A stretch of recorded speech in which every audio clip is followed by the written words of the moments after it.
Good afternoon, and welcome to the Voice of Wisdom.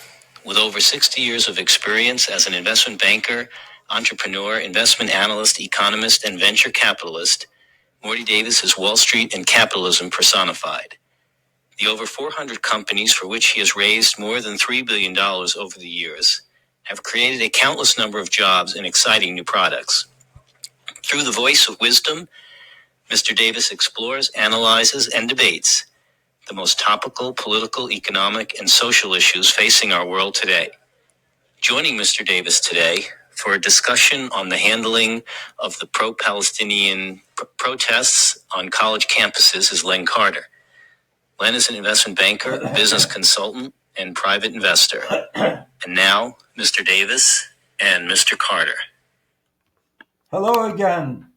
It's Wednesday, 6:30, and I have the pleasure and privilege of being back with you, my beloved cohorts who help make this program better all the time because of your suggestions, criticisms, and et cetera, et cetera.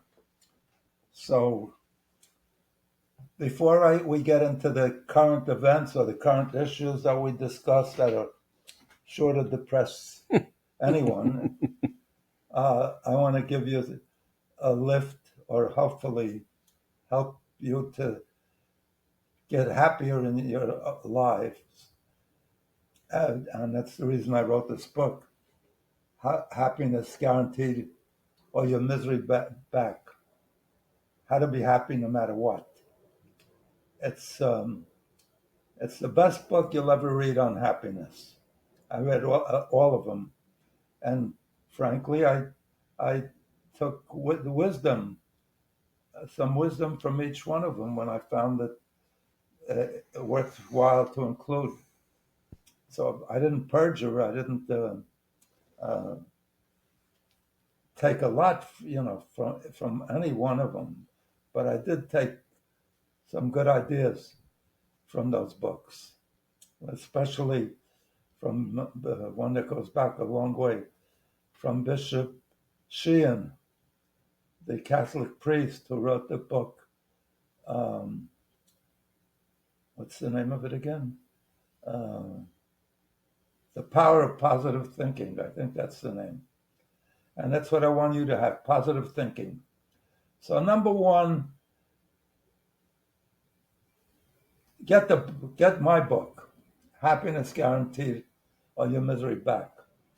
If you don't find it a tremendous help and a real asset, as so many have told me they have found it, including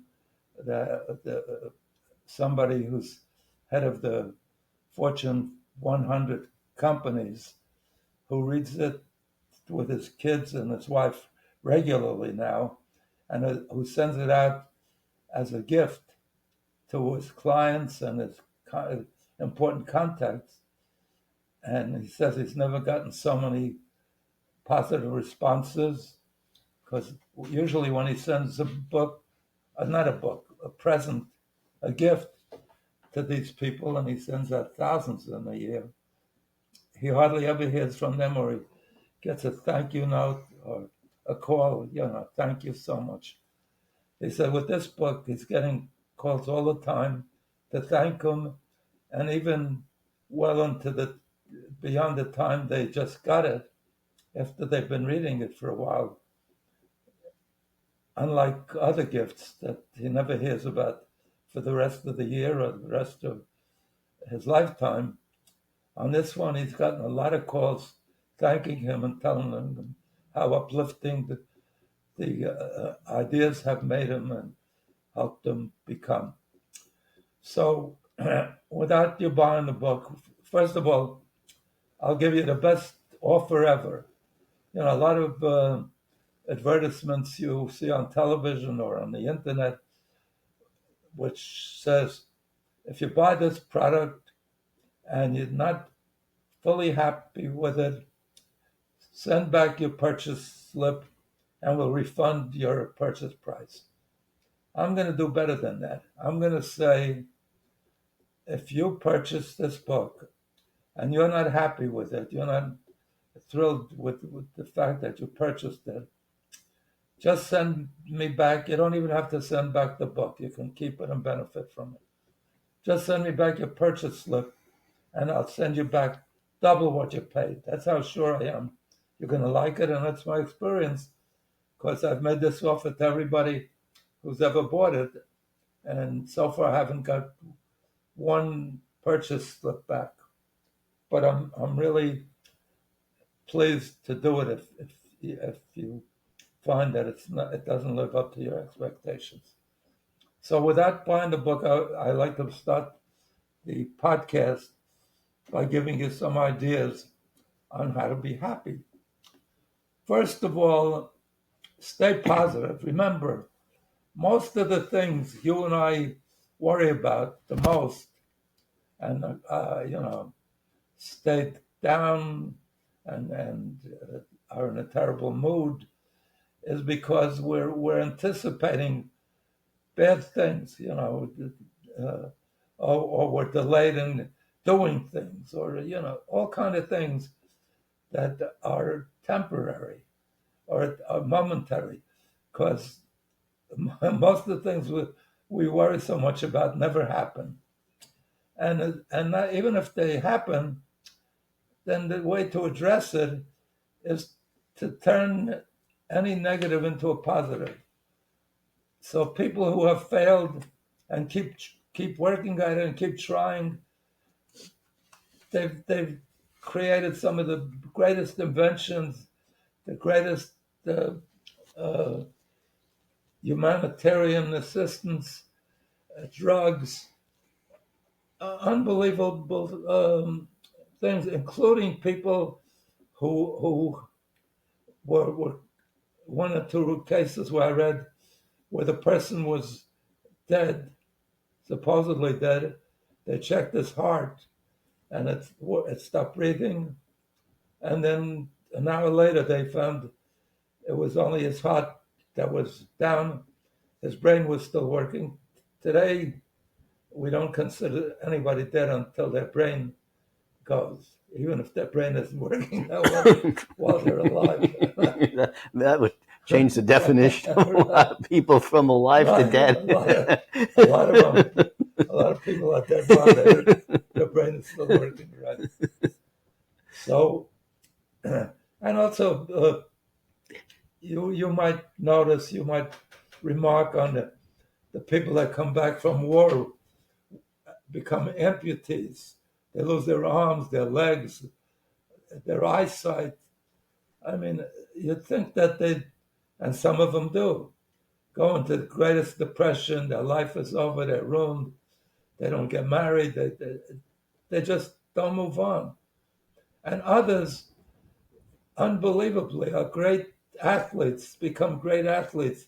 They have a special Olympics for those people, for those wounded and disabled.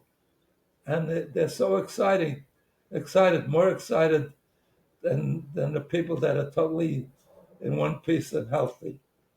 So never give up. A winner is a loser who kept on working on it, like I mentioned Thomas Edison, who people say failed 1,000 times. And when he was interviewed by a young man who asked him, how could you continue for 1,000 times when you fail each time? And he wisely and correctly and adequately or rightfully told that young man, I never failed once. And the young man said, what are you talking about? Everybody knows it. It's common knowledge. He says, well, they're wrong. He says, I succeeded 1,000 times in learning what doesn't work so I could finally achieve the success. So if you're working at something that you really want and it's an achievable goal, I mean, I would like to be Beethoven, but my capacity in music is less than zero. I'm brain dead in that area. So it's got to be something that you can achieve. But if it's a goal that's achievable by you with your given talents and intellect, then don't give up. Keep on working at it. And even though you don't think you may have the necessary talents, uh, along the way, people have developed talents that they never believed they could have. So, with that, God bless you. I hope you're successful in all that you pursue. And whatever you do, make up your mind, have a positive thinking attitude, and be happy. Don't worry. Be happy. Don't worry. And now we'll give you things to worry about, to be aggravated about. Len, I'm pleased to have Len Carter back again. I have him back regularly because he's a genius. Like me, he graduated at the top of his class at Harvard Business School. Of course, he graduated many years later. So he couldn't keep up with me because he was born about 40 years later than I was.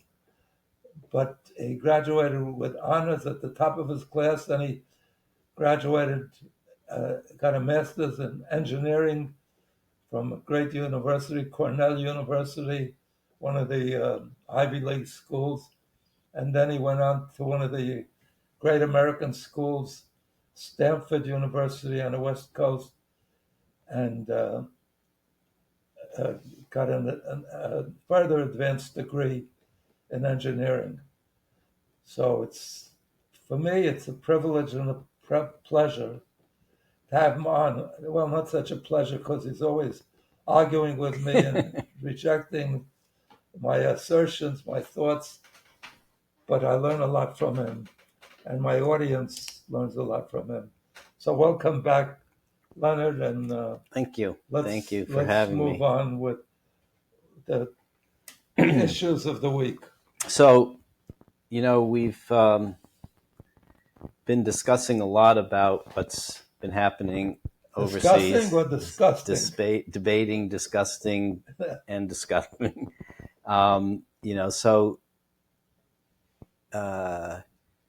Starting about a month ago,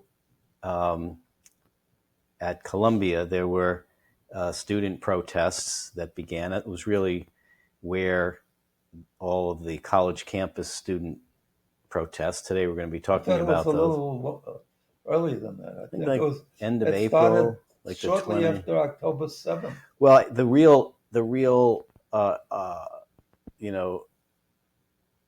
eruptions were in April, like probably as the weather got nicer and people could pitch tents outside. And that's when the encampments and tents really started. Right. Columbia has a reputation and wears as a badge of honor this college in the United States with the most student protests on all kinds of issues and topics. So in keeping with that first place designation, the students there launched an encampment, and we saw what happened, how the administration dealt with it, ranging from first bringing in the NYPD to having to deal with students literally occupying a administration building, a classroom, and vandalizing it, and then bringing in the NYPD again and having to cancel graduation, or at least the main graduation, and now the president there being voted by this faculty vote of no confidence in how she handled all this. And even verbally abusing Jewish kids and even attacking them physically. Yes. So, not Jewish kids, Jewish Columbia students. Students, yes. So, what I thought we could first talk about, because we want to look at the various ways, since Columbia sort of spawned this, there have been encampments on over 80 campuses around the country. And the way that universities have dealt with them has varied dramatically. And so I thought that would be an interesting thing that we can talk about in terms of how these encampments and protests have been handled. I mean, the universities are there for, learning and teaching things that you may or may not agree with. But on the other hand, your right to move your hand ends where my face begins. So I have rights too, as you do. So if we look at the range of the way colleges have handled this, so we'll start with maybe on the most indulgent. So at Sonoma State University in California, the president, name's Mike Lee, announced, it's a liberal arts college north of San Francisco, that he agreed with the Students for Justice in Palestine to become the first U.S. university to refuse to work with Israeli academic institutions. So now, fortunately... Well, it's their loss. Some of the most brilliant people and academics are in Israel. So, I mean... Israel, the Jews have won an inordinate, unbelievable number of Nobel Prizes and produced all kind of miracle things in medicine and physics and math. So they're doing that, their students in their own university. And what message does that say to students? Protest, disrupt, and we'll do what you want. That is like the kid who holds his breath because he wants a cookie, and then his parents give him a cookie. I did that when I was young. Did you get a cookie? No, I broke. You suffocated. No, you passed out because your parents wouldn't give you a cookie. I wanted it. My mother got a set of dishes by going to the movies every week. In those days, I don't even know if she even paid a quarter, but in those days, everybody went to the movies way more than subsequently. And those were initially silent movies, not even talking movies. And part of the motivation to bring people in, particularly women, I guess, is each week they gave them a dish or a cup or something that was part of a total dinnerware set. So she collected over the years a beautiful set of dishes. And whenever I wanted a dish, she wouldn't give it to me. So I got so angry or so, I don't know what the word is, so crazy that I mean, I'm not aware today even how to do it or what you do to do it. But she thought I'm dead, I'm fainting, So she gave me the dish and I used to take it and smash it. And so I wiped out a whole set of her beautiful dishes that she worked so hard to accumulate. So I could identify with indulgence, yes. So now, fortunately, the university system in California that Sonoma State's a part of is a public university system, and the individual presidents don't have the autonomy or authority to do what he did. So he was placed on leave for insubordination and suspended from the university. Oh, really? Yes, so because he's just not allowed to do that.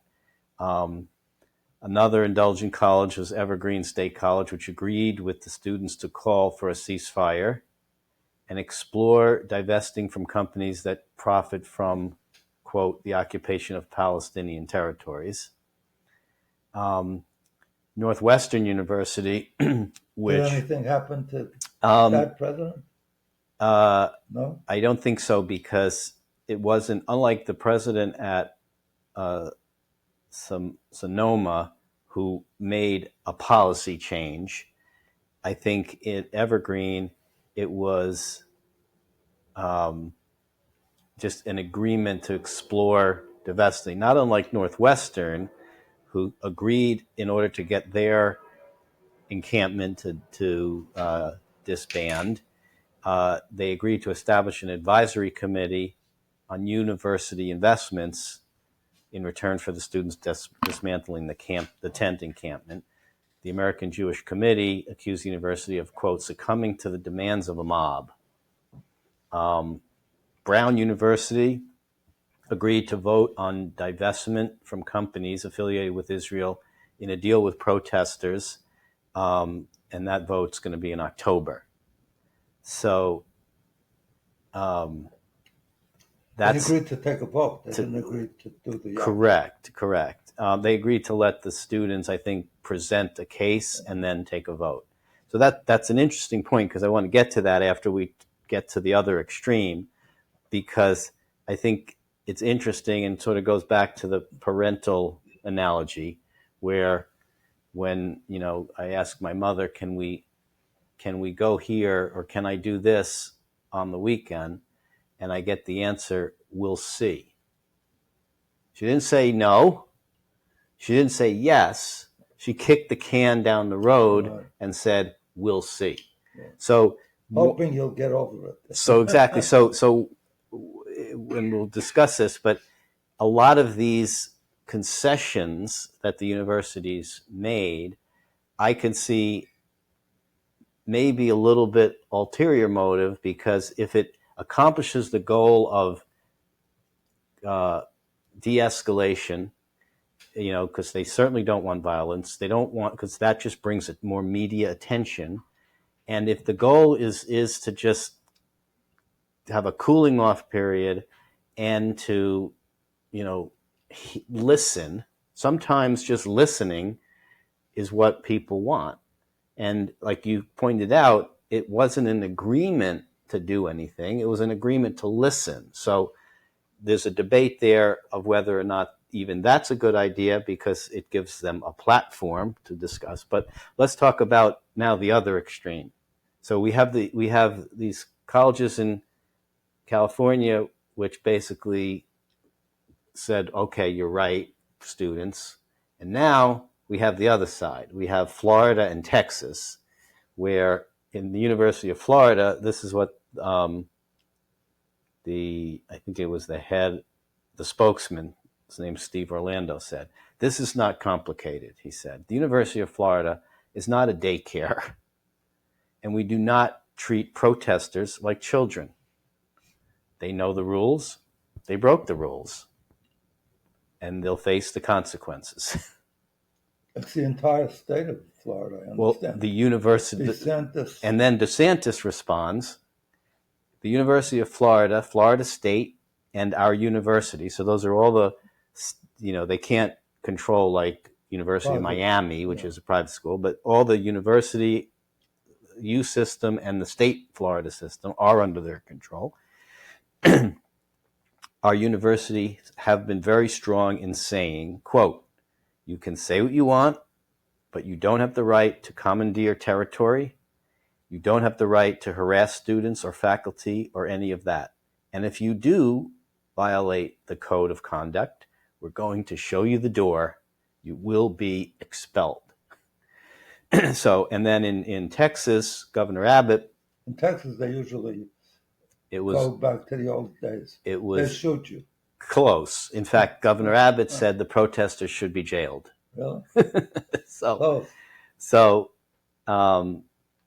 very low tolerance for protests in Florida and Texas compared to very high tolerance in other places. So, and then we have some ones that sort of fall in the middle, where they may have suspended some students, and but did agree to some things. And so one of those examples is Harvard. So here's what the president of Harvard wrote to the students. So he agreed to discuss the demands that the university divest. That's a new president. This is the You have to interim remember, president. you have Yes. to point out that formally the president who was released or dis, dismissed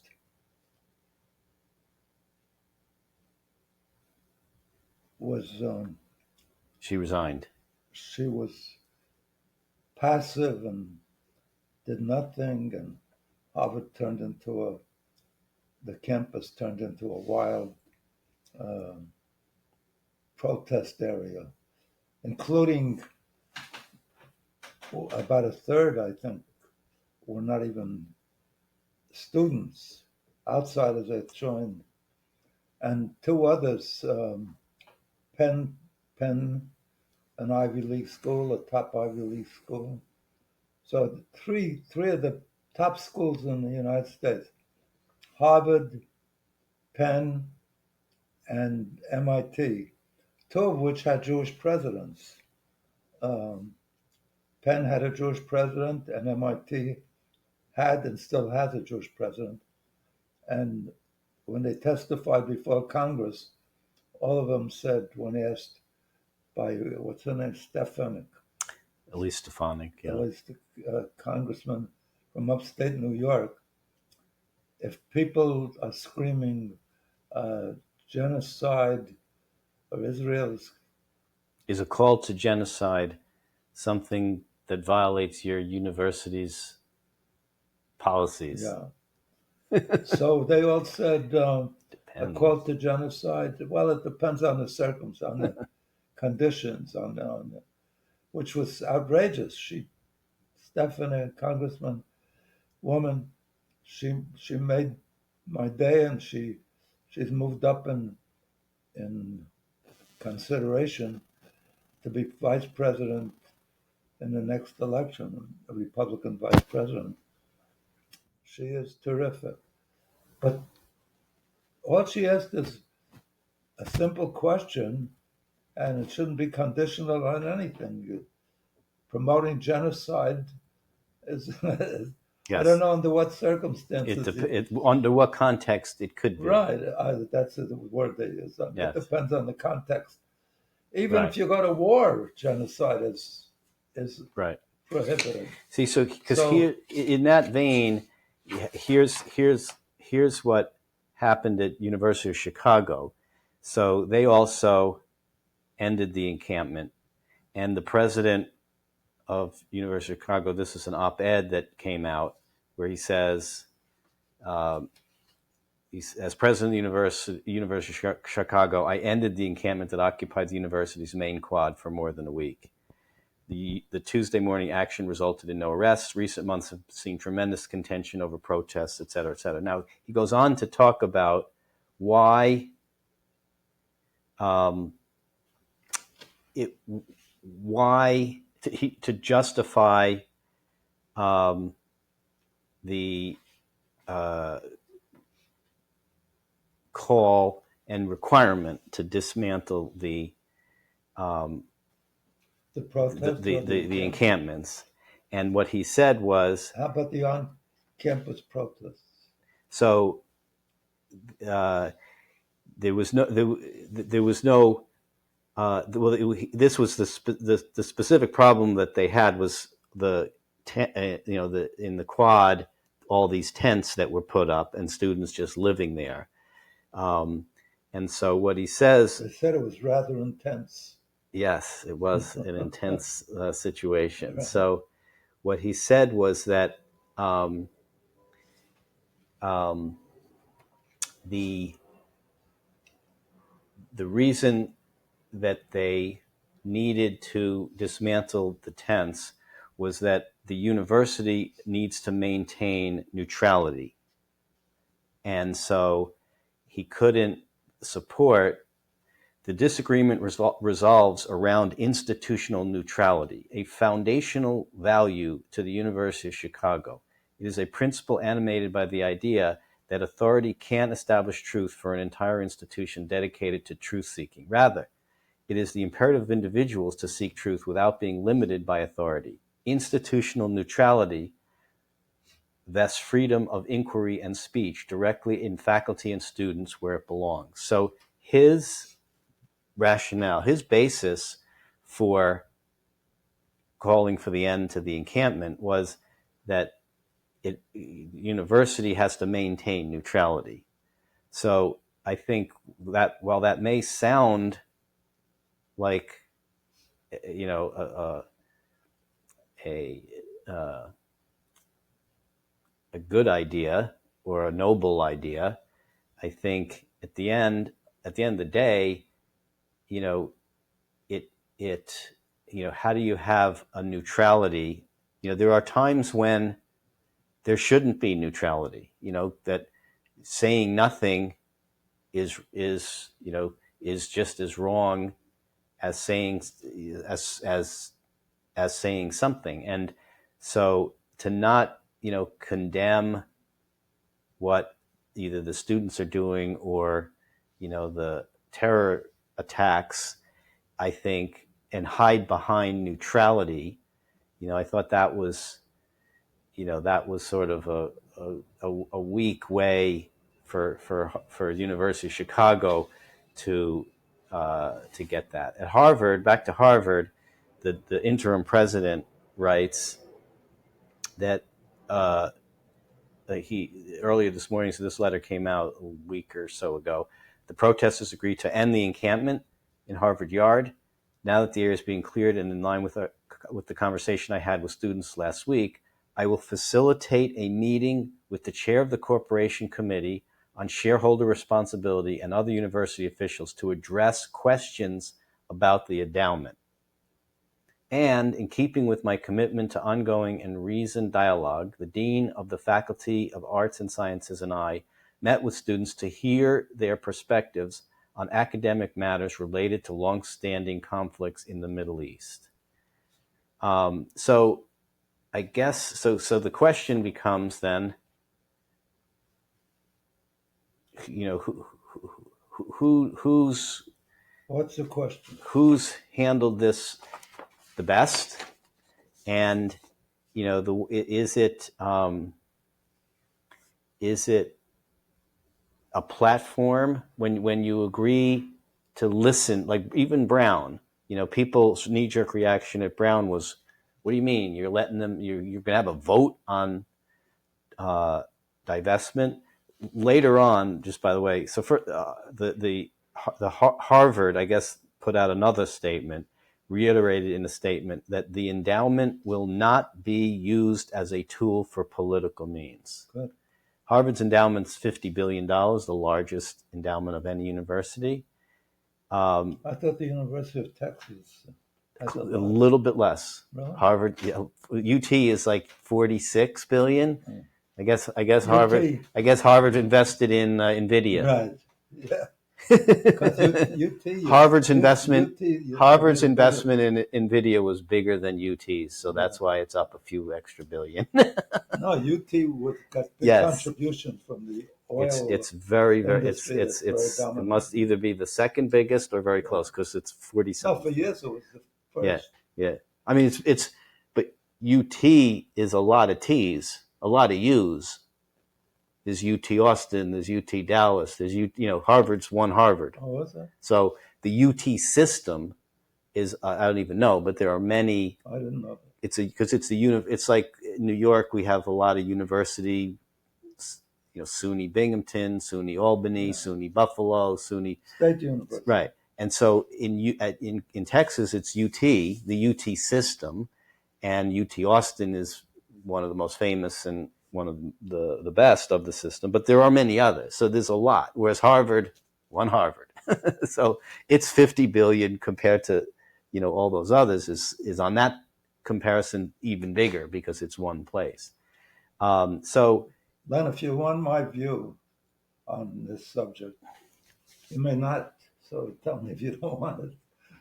But my view is that colleges, churches, anybody that benefits from government funding or government special treatment, as churches do, they're non-taxed.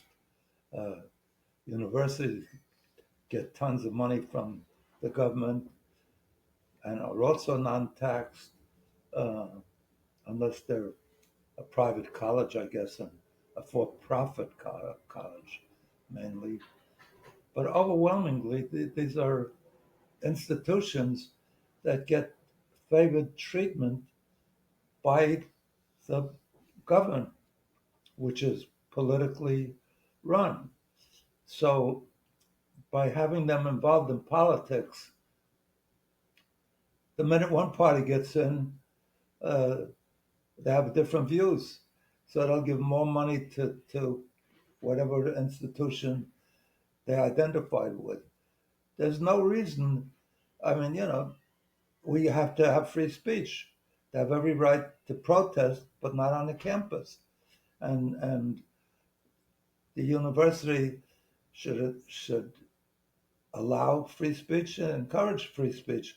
So they might have courses even on these political issues. But the university itself should not take a political stance, because with each change of administration, it becomes all political rather than the students and the faculty making intellectual, learned decisions and teachings and so forth. So I think that would go for universities, would go for Well, but that's a neutrality churches. argument that I don't buy, because that's like Chicago saying we're going to be neutral. No, not they shouldn't. Yes, they shouldn't have an opinion, a political opinion. But they should. They shouldn't preach. If they're being silent on terrorism, then that's wrong. Saying we're neutral, we're not going to condemn or affirm either side. That's wrong. I mean, this is that's a false equivalence. That's like what they're doing now at the ICC with Netanyahu and Hamas leaders. We're going to indict the two of them. How is that possibly an equivalence to indict equally the head of a terrorist state versus the head of a democratic state? Israel's the only country ever that I can think of that was attacked, and everybody says they're guilty of. But that's my point: is that that's a false equivalence, and that's neutrality. Sometimes neutrality is wrong, because you let the only thing that's required for the triumph of evil is for good men to do nothing, and good men to do nothing or say nothing. So, like Chicago, I think was a cop-out to say we're going to be neutral. No, you shouldn't be neutral. You should call out terrorism. You should call out stuff like that. I don't know how you avoid. You could let your professors speak out, but this institution itself shouldn't get involved in political. So, and they shouldn't say Israel should change prime ministers. The United States should. It's not right to interfere. So then you don't say anything. So interference politically includes not condemning a terrorist attack by Hamas? No, you encourage dialogue. You encourage debates. Some of your professors. I don't know. I think some of your. I think that's a little of the. It depends on the context. I think some things are wrong and can be called out. No matter, it's not a political issue.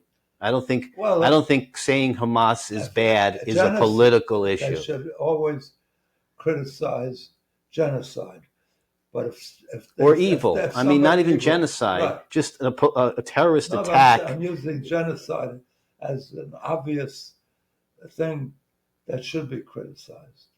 Or the call to genocide. Yeah. The call for the Intifada.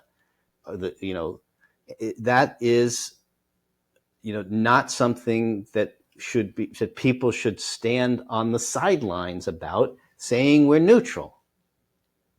The question is it a platform? Like when Brown says to the students, okay, we'll listen to you in October. So I think that was kind of smart, because you don't want violence, and things get heated. Mobs get out of control. People go crazy. If you can cool it off, just like with like labor union strikes and things, there's a cooling off period where they have to go back to work for some period of time to cool off. There's a reason for that. Is that things can not necessarily blow over, but people get a little more level-headed, and you don't want violence. You don't want another Kent State. You don't want that kind of stuff to happen. So if you can kick the can, it is kicking the can down the road. And at the end of the day, I don't think any of these universities are going to actually do anything. They're going to say, we will listen to you. So I think the joke's on, everyone is criticizing these universities for indulging them. I'm thinking they maybe did a smart thing. The universities should stay out of being politically active. In this sense, the Qatar in the last few years gave $4.6 billion to colleges in the United States. That's what they report. It may be a lot more. It may be. It probably is, because the universities don't have to disclose where they came from. It's anonymous.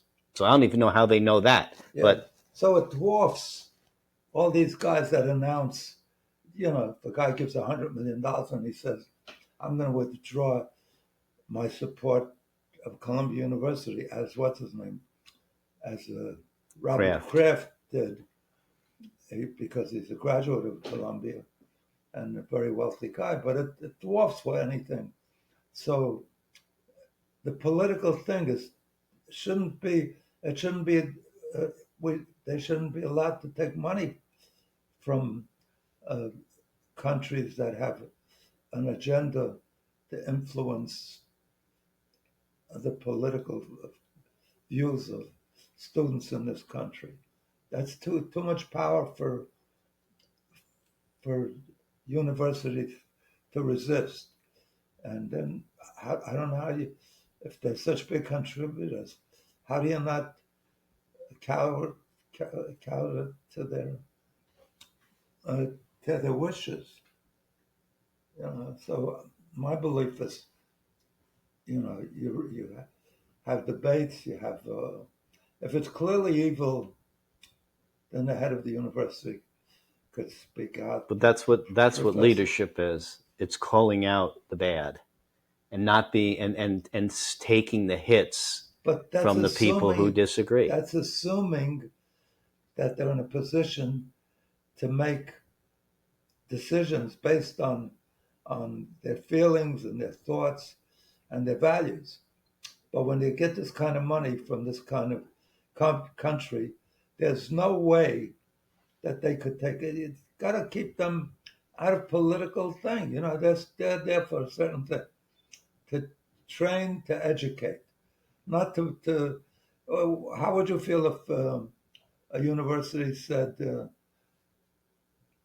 you should vote for Biden, or you should vote for Trump, or a church should? Maybe the pastor could give his views, but you can't say to your students, insist. Well, I think that's not their role. I think, although I do think that the role of the leadership, you think well, has a responsibility to be a moral compass, and what they say and don't say, I can't write down what they should. It's a case by case. It's like what the justice said with years ago about pornography. I can't define it, but I know it when I see it. You can't make them a moral compass when they're bought off. You can't. They're bought off. The $100 million contribution from a student who cares about the university and doesn't insist on any political view, even though Kraft probably does have political views, but people give money to the university to help educate the university. Biden went this week. Biden went this week to what do they call those? Morehouse, Yeah, but what do they call historically those? black college. Yeah, Yeah. HBC, Yeah.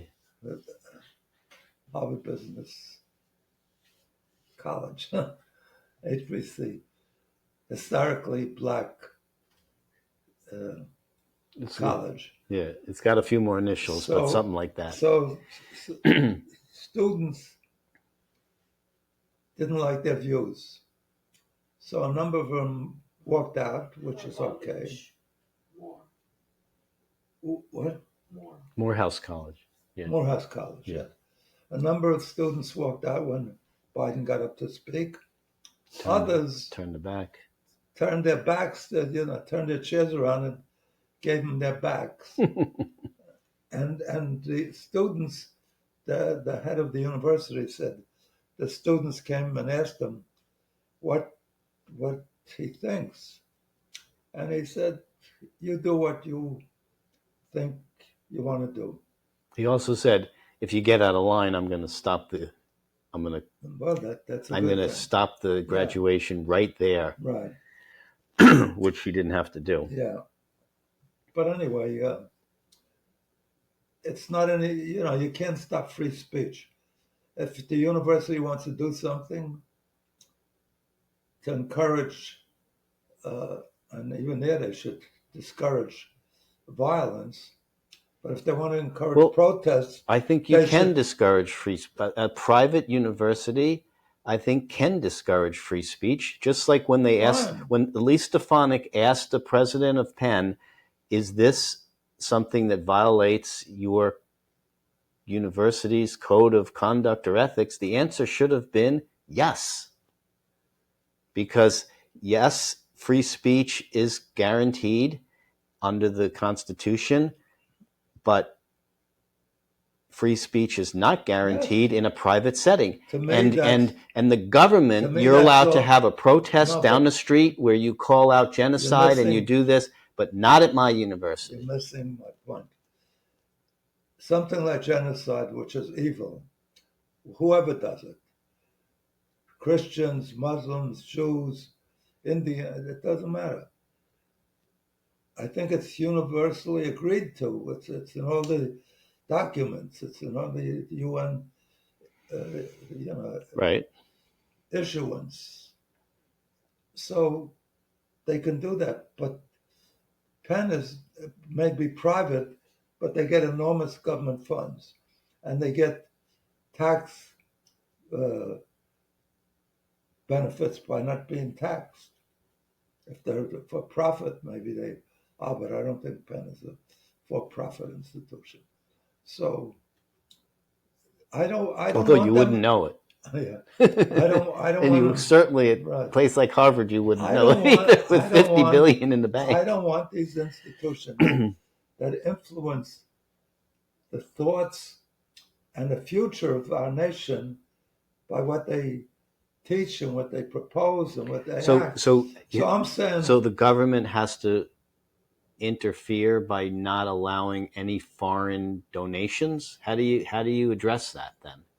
They do it with politics. No, but what do you? You're not allowed to accept if you're running for president, you're not allowed to affect political contributions. Right. So of course the government. So that's should stop it. So if you were king, say, what would you do?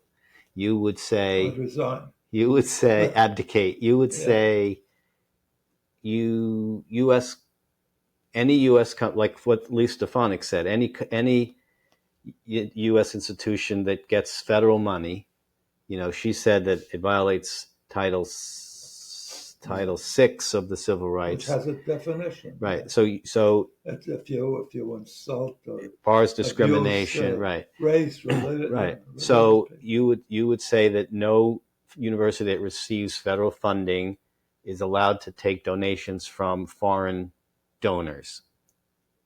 Could they take donations from domestic donors like Robert Kraft? Yeah. But what about if he says, I'm only going to donate conditioned upon this happening? If their donation violates 6, then they should prevent them from taking it. Because that's a law.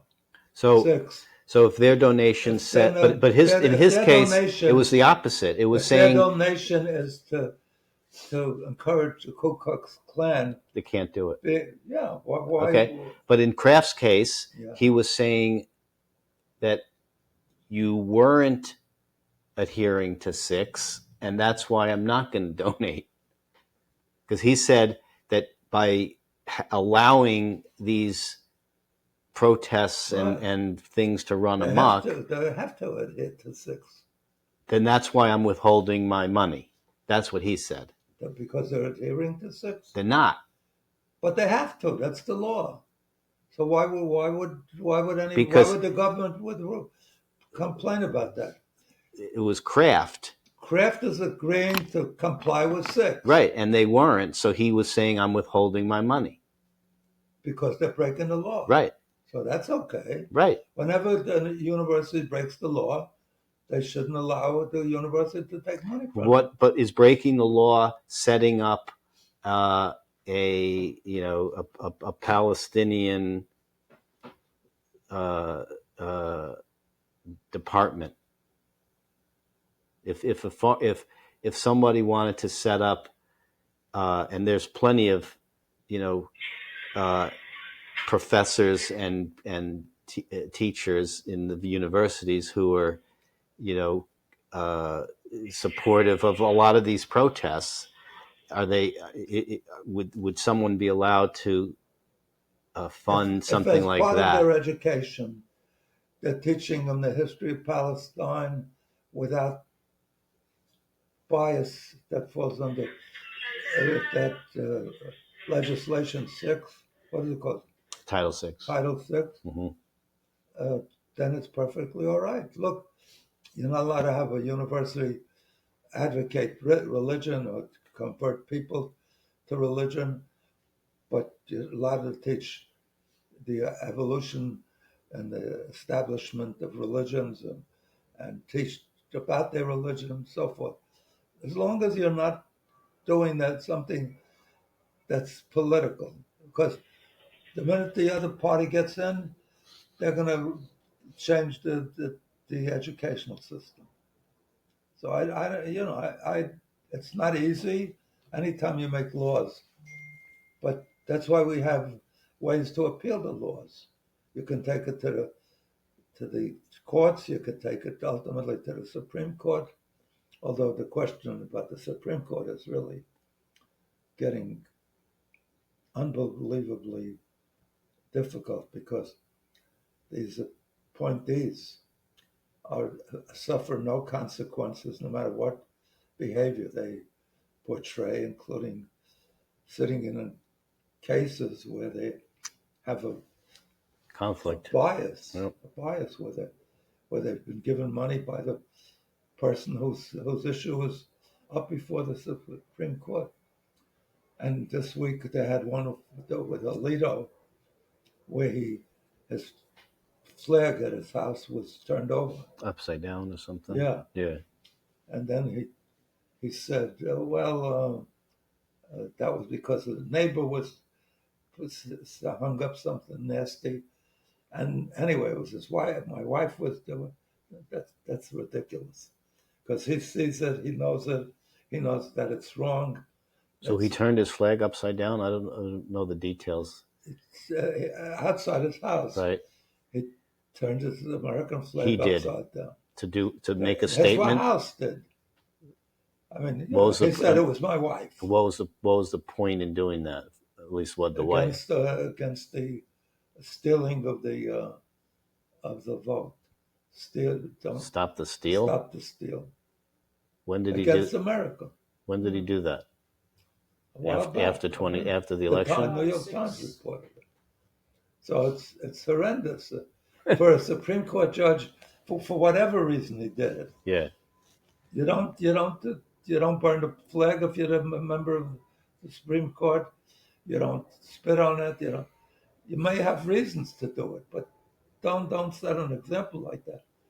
And then he makes an excuse. My wife did it.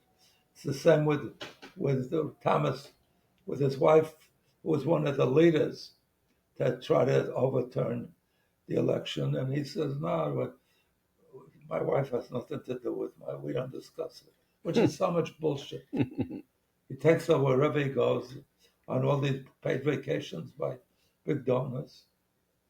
And there's no way to treat it. They're talking about it, but it's the only court that has that privilege. So they're talking about putting that, but that doesn't help it either. Putting limits on the time of service. But they should have an inspector general or a method for impeachment.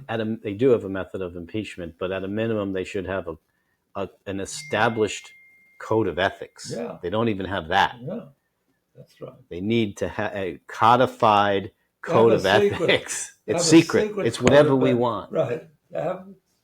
That's not right. Yeah, and the Chief Justice of the Supreme Court shouldn't tolerate it. I mean, his reputation is going to go down as one of the worst, because that's not the way that Trump appoints 3 very biased Supreme Court justices that lied to the congressmen and senators, saying we believe in precedents. Yeah. And then immediately as the Roe came up, as a matter of fact, it was so self-destructive, because if Biden wins again, the issue that will put him in power is the abortion issue. And that's what wanted for him in 2020. So, but I feel strongly that these things should be beyond the, they can build an area outside the university, not paid for other than make the grounds available, where people could protest. And not only that, they shouldn't have people from all over that have, violence in mind join. Yeah, well, so that's a problem, particularly in big city schools where you have outside agitators coming in to rile up the students. The only one I admire is our left President Trump, because he's totally honest. He says what he's going to do. He says the minute the day gets in, he's locking up Biden for stealing he's letting out there's over 1,000 people that are in prison, many of them who confessed to wrongdoing. He says there's no reason they should be in prison, even though several officers were killed. It's so outrageous. But he's honest, and he does what he says. And he says, like what's his name? The African-American senator, the only African-American senator who was the top vice president, Scott. Is he from Georgia? I think from Georgia. South Carolina. Nikki Haley appointed him. Oh, really? So when asked he was interviewed, would he back the winner? And he said, didn't answer. I'll back Trump. So he said, but what if Trump loses? I'll back Trump. No, he says, because he's not going to lose. Says, Trump's going to win. So why do I have to deal Silly with hypotheticals? Question. Yeah. So that's what I admire about Trump. He's honest, and he doesn't care what he said formally. An hour ago, he could have said the exact opposite. But if he believes something, since I know him, he changed so dramatically. He used to be for choice, pro-choice. He used to back Hillary and Bill Clinton. I think he was for some form of gun control or something. What else was he for? I think abortion, free choice, So it shows you what politicians are. But he's entertaining, and if he loses, I will miss him, because every morning when I wake up, he's the news. whether it's one Certainly of has his been trials yeah, or one of his women that he had an affair with, or alleged affair. Allegedly. Even though he announced on radio that he could walk up to any woman and Yeah. reach under. Yeah. How does he know that? He must have practiced it, or he must have experienced it. And he lost the case. I think he's getting 48. He's hit with $48 million for raping somebody in the Assaulting, yes, wasn't and I raping, think yes. found with Teller or whatever, or Sachs Bergdorf. in the dressing room. Bergdorf, I think. Yeah, but at least he does it in a fancy Classy place, yeah. So he wouldn't do it in a Alexander's Filer's basement. and right, in a Filer's basement, right. Exactly. So we are about out of time, but the thing that I think we hardly got into your whole agenda. But I think one of the things that an unanswered question that I think is looming in all this whole discussion is, how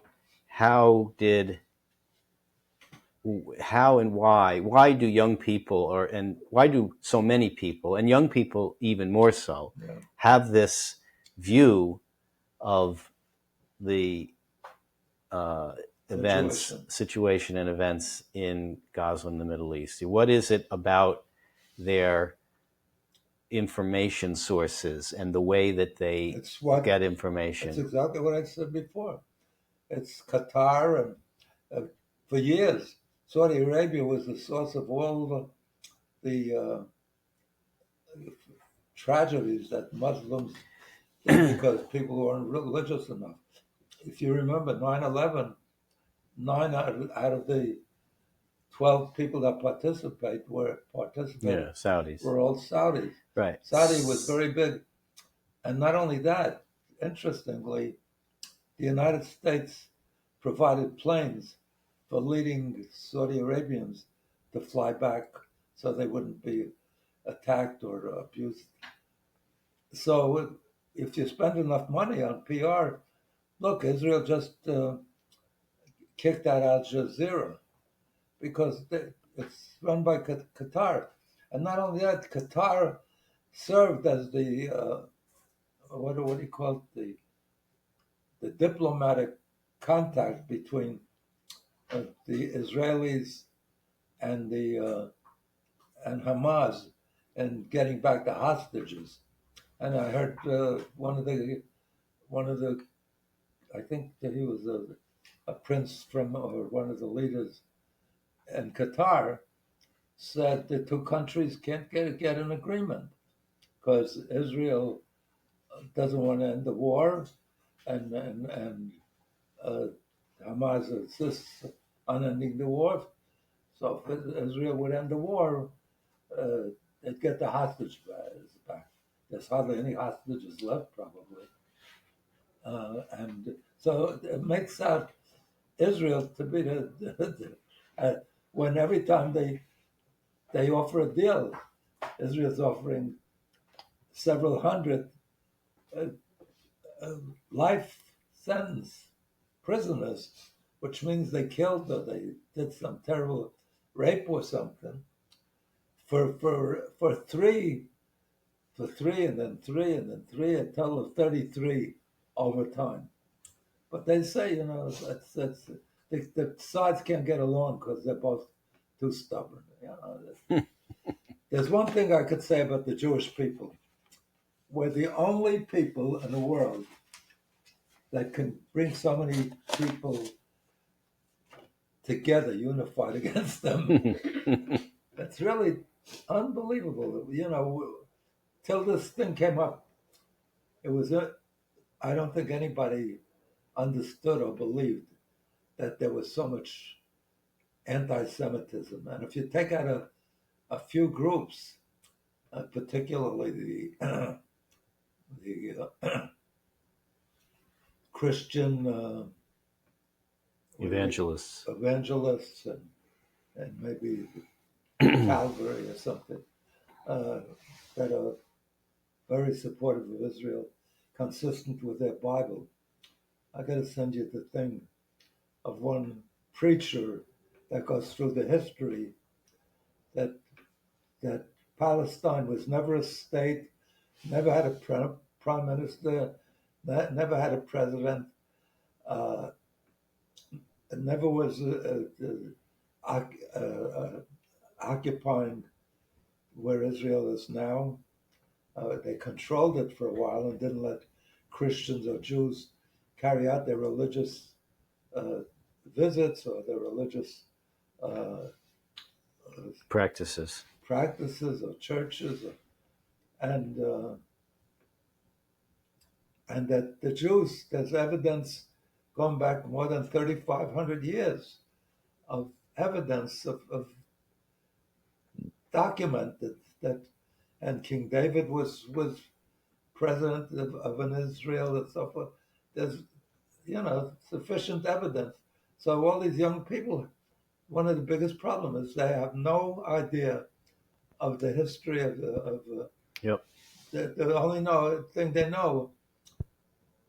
I don't even know if they know how bad October 7th was. But even if they know that, they say, so what? That was one day. Yep. And the Israelis are killing Yep. children. And Hamas makes sure that they know it, or they complain at all.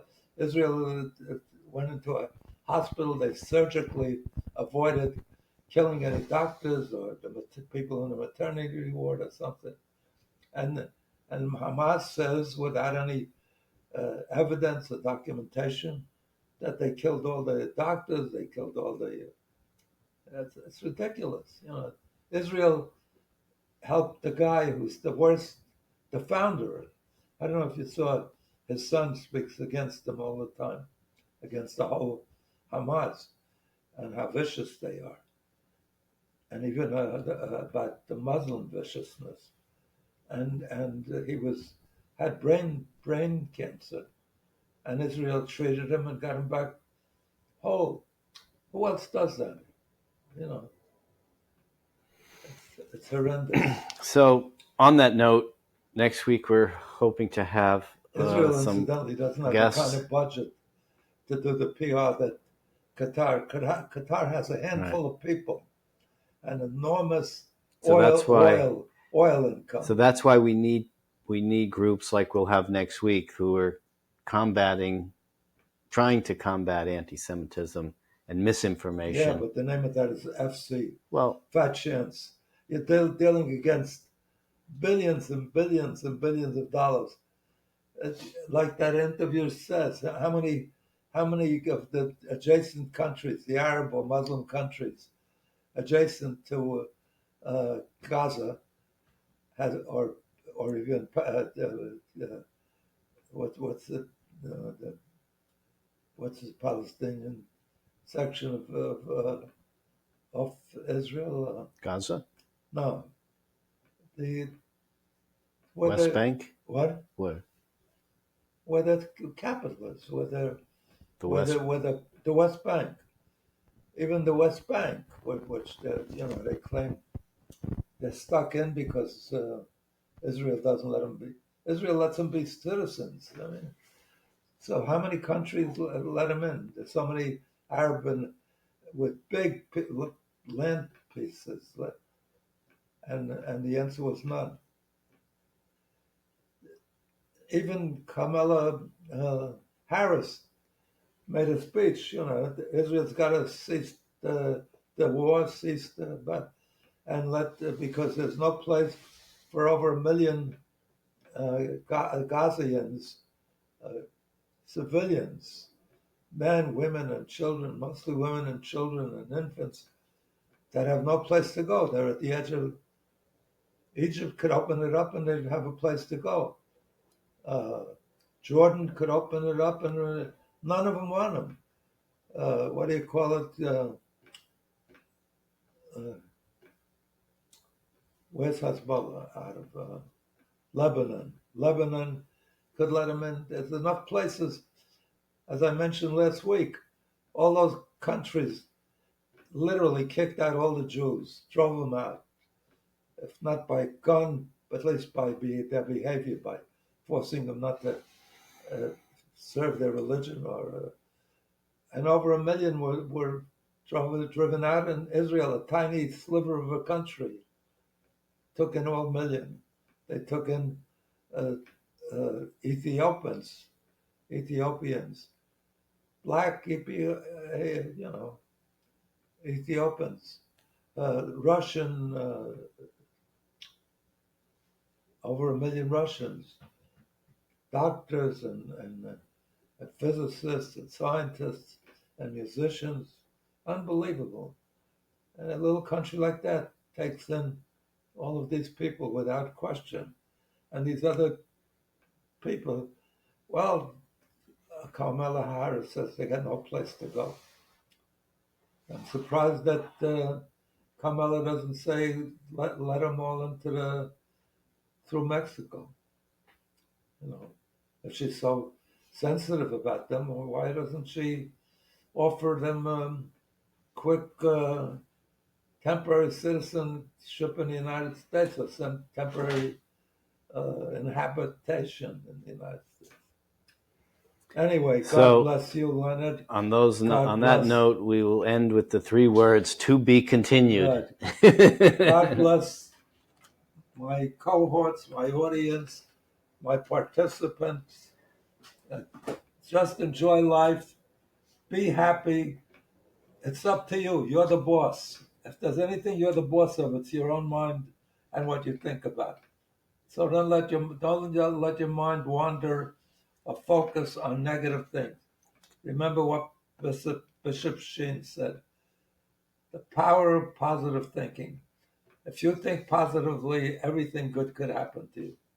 As I said, I know of 2 cases that were corpses, and they recovered and they went on to make major breakthroughs that helped that were humanitarian benefits. So stick to your guns and you'll be happy and you'll achieve great things. And make sure you kiss your kids or whoever you love and tell them how much you love them. Nobody ever said I wish I spent more dying. Nobody ever died saying, I wish I spent more time at the office or at the golf course or any of these things. They all think back and they say, I wish I would have spent more time with my kids, with my grandkids. Do that and tell them you love them. And do love them. Anyway, God bless you. I love you. Have a great day. Have a great week. Have a great life. Bye.